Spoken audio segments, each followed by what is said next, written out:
Today I want to begin by reading to you a dream that was sent to me by Gordon Patterson. Many of you know Gordon. Gordon has lived in Cambodia for 23 years. He's 20-something years now, maybe 25.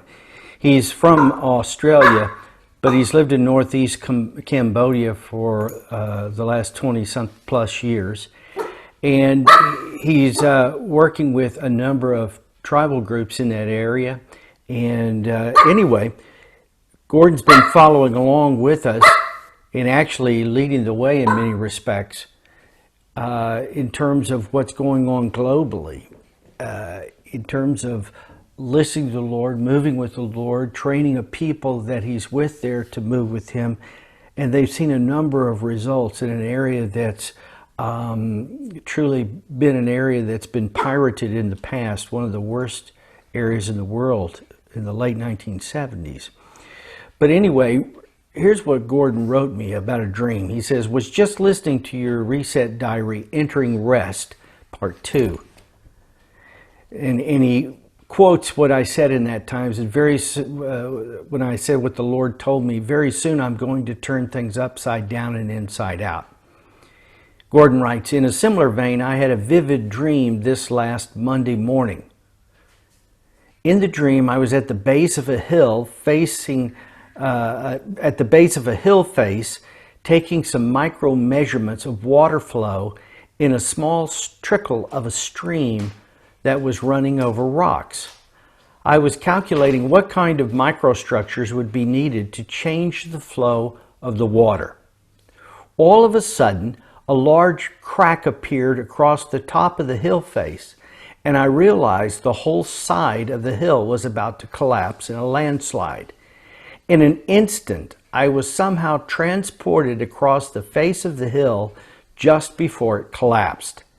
Someone on the other side of the hill met me and said, quote, in a matter of a few seconds, the whole hydrology and morphology of this hill face will be completely changed. That's where the dream ended. Here's Gordon's conclusion. My efforts to measure and influence the flow of water at the beginning of the dream were rendered totally insignificant and superfluous by the cataclysmic scale of change that was about to take place. Very interesting dream that Gordon had, especially in light of where we are in the book of Exodus in this time where God was preparing his people for their new normal. Now, I've been thinking about this phrase, I'm going to turn things upside down and inside out, and been thinking about that over the last several days. And when Gordon sent me this dream, it caused me to see it even further and to see it different than what I had originally imagined. You see, when God said, I'm going to turn it upside down and inside out, that was talking about the things of the systems of the earth from the vantage point of how those systems are perceived in the earth. In other words, the world system perceives itself as being rightly set up. We've learned to live in it for such a lengthy time, that we tend to see things as they were, as the way things should be. And so when we look at things and the way they've been and what we've become familiar with, what we call our old normal, then it's clear that we perceive of things in our old normal as being right side up and right side out. And so when God says, I'm going to turn things upside down and inside out, then it makes us think, oh my gosh, things are going to not only just be different, but be decisively different and completely unfamiliar. But I think what we have to see in this hour is that God isn't just doing this to change the order of things. He's doing a restoration to restore things back to his design. In other words, his design, what God created, is to be our normal. It was the normal on which the earth was created. But then when man sinned, And when the world system began to develop, it turned things upside down and inside out. So what was our normal was really what was upside down. And God's really taking what was upside down, that world system, and he's turning it right side up. And then he's taking what the world system had done to turn his creation inside out. He's putting it outside in. He's reversing it. He's changing it. He's actually bringing back things back to where they should be. Where we have been is the place where things have been distorted, where things have been out of place. We've learned to live and operate in a world completely out of sync with how God created it, which is why so much of our world system is steals, kills, and destroys. If there's two things that would describe what's going on economically around the world right now, is an exaggeration of the injustice and the inequities, the inequality that has evolved over many centuries around the earth. And that's becoming even more so. I saw yesterday that at this time when so many people, we have a record number of people have applied for unemployment, over 36 million people on unemployment now in the United States. At the same time, they were reporting that Jeff Bezos, who's the head of Amazon, very well may become the first trillionaire in the world. We've moved past millionaires and billionaires. We're now moving to a new level of trillionaires, this at the time when there are more people than ever without a job. That's called inequality. It's a part of the injustice of a system that takes value from things and puts them in the hands of a few instead of blessing the whole earth. Well, all of that to say, that's what's upside down. So when we look at God saying he's going to turn things upside down, he's really saying, I'm going to turn things upright, back the way I designed them. And this is the difficult part, because God never separates himself from his design. Philosophers did years ago. They said that God created the earth and he left it alone, and he's given it to men to just figure out how it works and make it work. But from what I can tell, God has never let go of creation. He is always creator with creation, such that the earth is the Lord's in all it contains. He never passes on ownership of that, though he does have an inheritance of the earth that he gives to sons. He never relinquishes responsibility. He never stops operating over the earth. He lets certain things happen at a time and then rectifies those things at other times. It's completely in his hands. And yet we have to learn how to operate with him, because he says if we would learn how to operate with him, then the earth, in our experience of it, our lives would become full. Now, what's interesting in this episode in Exodus today, it's actually out of Exodus chapter 17. It's the second episode of Israel in the wilderness, where they had a need for water. Previously, it was water. Their water they found was bitter, and it needed to be made potable or drinkable. Now at chapter 17, they're without water in a place where they couldn't find water. And so they needed to find a new source of water. Now remember what had happened the previous time. God had him throw Moses. He showed Moses a tree, and he threw that tree in the water, and the water became drinkable. In this particular situation, God tells Moses to go and strike a rock, and so that out of this rock water would begin to come. Now what's interesting about this is that there's another situation later where God instructed Moses not to strike the rock but to speak to the rock.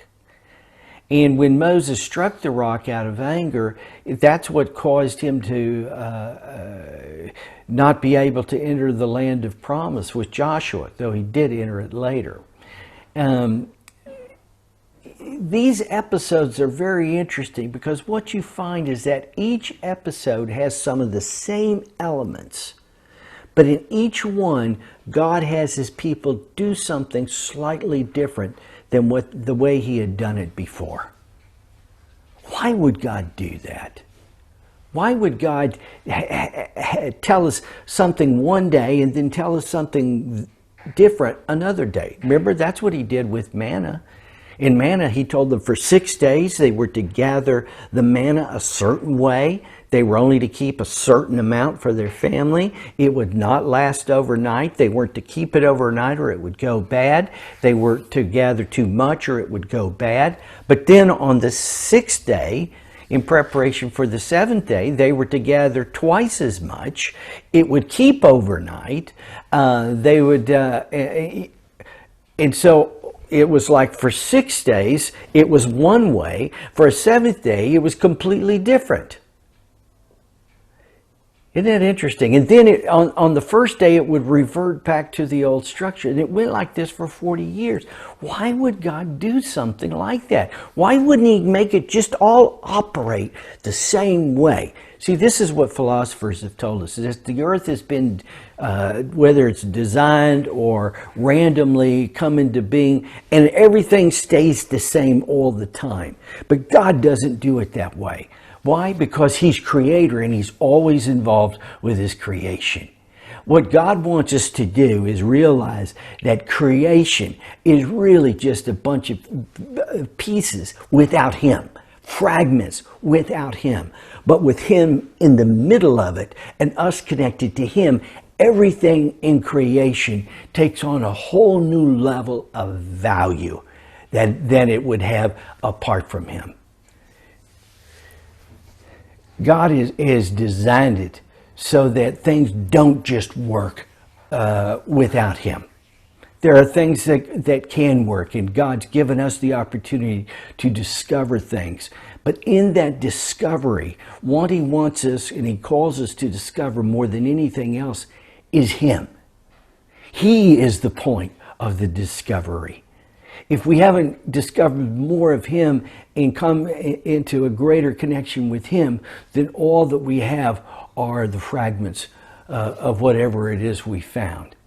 See, that's why when we go through a time like this, and I know for some of you who are struggling or have struggled in the past with the idea of how do I hear God, you know, hearing God isn't about a formula. It's not about how you do it and whether you do it long enough, get enough, and all this.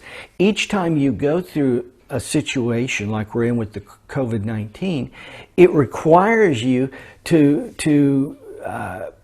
connect with God in a way that you've never connected with him before. Things all become new. God's doing things different. We have to listen to him different. We have to let go of our default way and grab a hold of his way. It's his prerogative to say for 6 days you do it this way, but for the 7th day you do it that way. That's his prerogative, and that's the way that he's designed creation to operate. And it always operates with him as he says, because it belongs to him. So when we talk about how we're going to make it in these times when things all look upside down, think of it this way. We're in a time where God's putting things back right. We've learned to live our life without the right kind of gravity. And so now God is letting us learn how to experience creation and all that's around us, experience it with him as our gravity. Yeah, there are things like natural law and so forth, but he becomes the law of it all. And what he wants to do on Monday, while it may change on Tuesday, regardless of what changes, there still is consistently him. So that in the midst of the change, what gives us gravity by which we can stand upright and continue to move in a direction that is useful, what gives us that ability is God himself. And this is why during this time, you want to let go of techniques. Let go of the way you do things. Let go of thinking I've got to know this, I've got to know that. If I do this first, this second, this will all work out. It doesn't work that way. God knows how it works. He's the only one. And He's the one that holds the key to it, so to how things work. So how things will work for you today and for us today will depend upon how we're connected with our God today. It doesn't mean He works the same way every day. These situations prove He doesn't. He wanted His people to learn in the wilderness what He wants us to learn today in our wilderness. That if we move with Him day by day, things may change dramatically, but He will be the one thing that gives us balance and equilibrium in a time when things look like they're upside down and God's really turning them right side up.